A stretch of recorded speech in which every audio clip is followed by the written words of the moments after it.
Joining us now, a key new member of the Republican leadership, Louisiana Congressman and Tea Party favorite Steve Scalise, in his first national interview since being elected House Majority Whip. Congressman, congratulations, and welcome to Fox News Sunday. Thanks. Good to be with you, Chris. For all the talk about the immigration crisis, there are still three very different plans on how to deal with it. Let's put them up on the screen.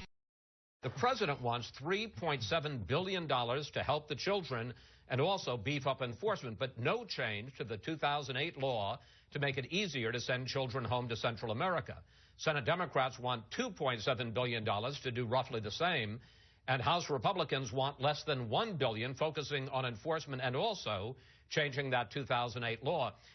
Congressman Scalise, will Congress and the president make a deal before you guys go home for this 5-week recess? Well, Chris, we're going to keep working until we get this problem solved. The bottom line is you've got a crisis going on. The president refuses to acknowledge that it's even existing. The president's been AWOL on this from the very beginning. We want to actually fix the law, and wouldn't it be good to actually allow the governors of those border states to be able to call the National Guard and help secure the border? This all has to start with securing the border, not writing the president a blank check to keep doing what he's doing that's not working, but actually solve the problem. Even his own Homeland Security Secretary said the 2008 law needs to be changed. We've got to go make those changes, and ultimately this is the president's responsibility. He could fix this problem today. He's chosen not to, but the House is going to lead. Well, you say that you're going to stay and work until you solve the problem. This August recess is not set in stone, this 5-week recess. You could delay it, and in fact, that's what the president called for this week. Take a look. It is my hope that Speaker Boehner and House Republicans will not leave town for the month of August for their vacations without doing something to help solve this problem. Question: will House Republicans postpone your vacation, as the president put it, to deal with this problem, to make a deal if you don't settle it by Friday? Well, it's ironic. We're here in Congress right now, and the president doesn't want to work with us while we're in town. He wants to wait till people are gone. The president has a lot of time on his schedule to secure fundraisers. He has no time to secure the border. He has not taken his job seriously in this regard. The House is willing to lead. The House has laid out what we'll do to solve this problem. If the president wants to just sit back and play politics, he's flying around the country doing fundraisers. He doesn't have time to come and sit down and work with Congress. We're going to get this problem solved. But, sir, you're not answering my question, which is, and there are still big differences. And I think there's every chance that you will pass a bill this week. But if you don't have a deal, if the problem hasn't been solved, or at least a plan to deal with it hasn't been addressed, will Congress delay its recess? Well, Congress is here working right now. But I'm asking you a question, sir. Will you delay your recess? Look, whatever we pass, if the president doesn't want to do his job, whatever Congress passes is going to sit over in the Senate or ultimately go to the White House. The president still has to take leadership. He is the president of the United States. Like I said, he's got a lot of time to do a lot of other things and play politics. They're trying to fundraise off of this. At some point, the president should sit down and say, do we really want to solve this problem? I want to solve this problem. I'm going to stay working until we get it done. The House is going to take leadership. Last time I'm going to ask, though, you're not willing to commit to postpone your recess, if need be, to deal with the Senate Democrats. I'm saying who's right or who's wrong, but you're not willing to commit to delay your recess. We're not even on recess, Chris. We're here right now, and we're ready to work. We're going to do our job this week. If the president wants to sit back and just continue to point fingers at other people, he's the president of the United States. He could solve this problem today. He's been AWOL on it. He doesn't want to solve this problem, but we do. So we're going to stay, and we're going to work. We're going to get our job done.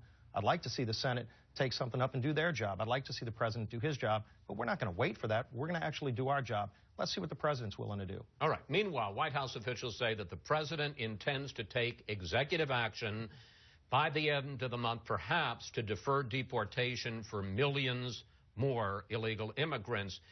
You're already suing the president for overreach, and the question I have is, if he does this, if he takes executive action, which I know you all believe is illegal, will you do something such as cut off funding for the administration? Will you consider impeaching the president? No, this might be the first White House in history that's trying to start the narrative of impeaching their own president.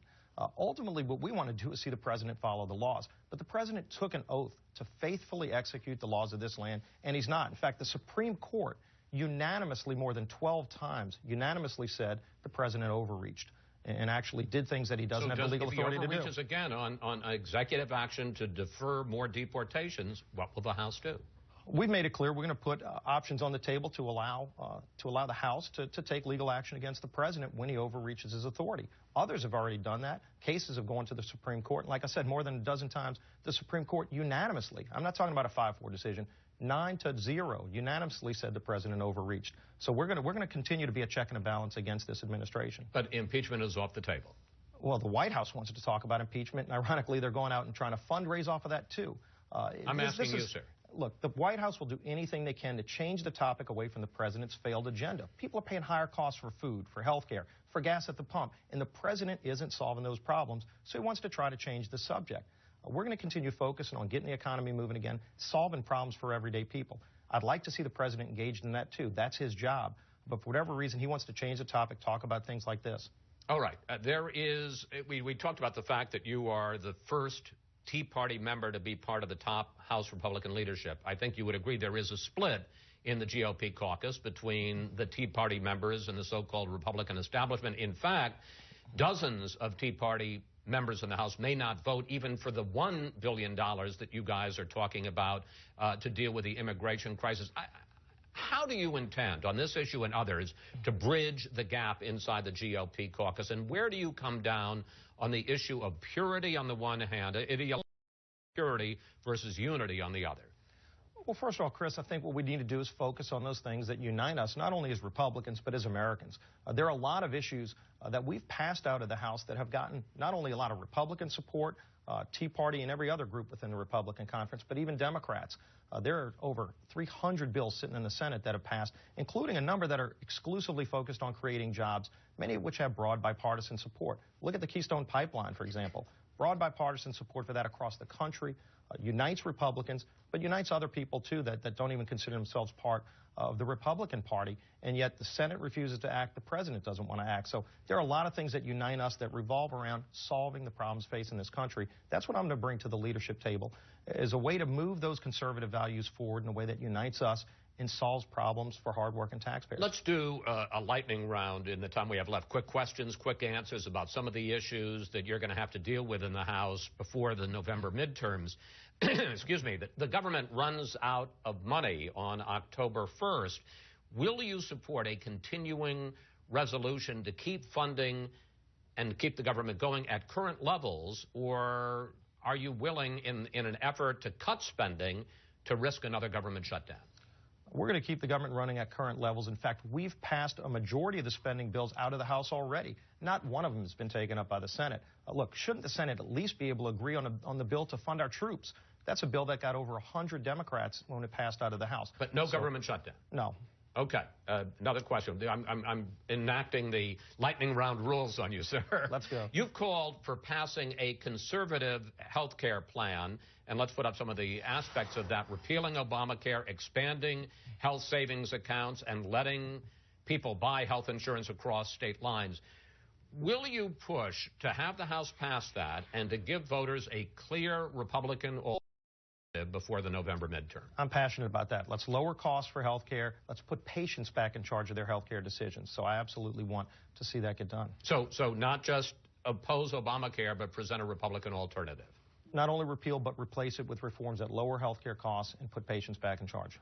In the past, you've called for raising the eligibility age for Medicare over the next 10 years from 65 to 67, and for Social Security from 67 to 70. Question, should that be part of the Republican platform? We ought to have in our platform a plan to save Medicare from bankruptcy. Under current law, Medicare goes bust. I don't think that's responsible. We've laid out a plan to save it from bankruptcy, not only for current seniors, but for future generations. I'd like to see the president and the Senate put some kind of plan on the table other than letting it go bust, which it'll do right now. But are you happy for voters as they go to the polls in November to vote on that idea, Republican idea, of raising the eligibility age? Well, they've seen this proposal for the last 2 election cycles, and Democrats actually tried to make it a campaign issue. And when seniors looked at it, they said, wait a minute, Republicans actually have a plan to save Medicare from going bankrupt, and it actually makes sense. Democrats have no answer. They want to let it go bust. Congressman Scalise, thank you. Thanks for talking with us today, and please come back, sir. Great being with you. Go Tigers.